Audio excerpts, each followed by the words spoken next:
Hello, this is Sergio from the ClinicSense support team, and today I will be going over how to use and read the reminders report within ClinicSense.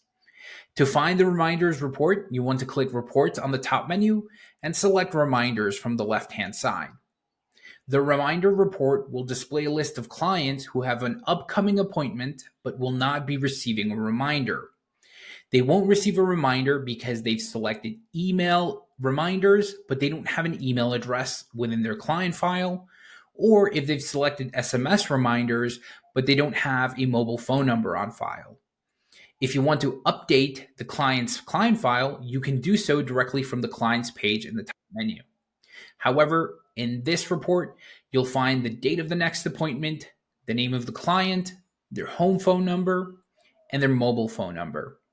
If you've already updated their client's file, then you can go ahead and remove this client from the report by clicking the Remove button. Additionally, you can download this report as a CSV or as a PDF. I hope this helps, but if you have any other questions, don't hesitate to reach out. Our email is support@clinicsense.com. Have a good one. Bye-bye.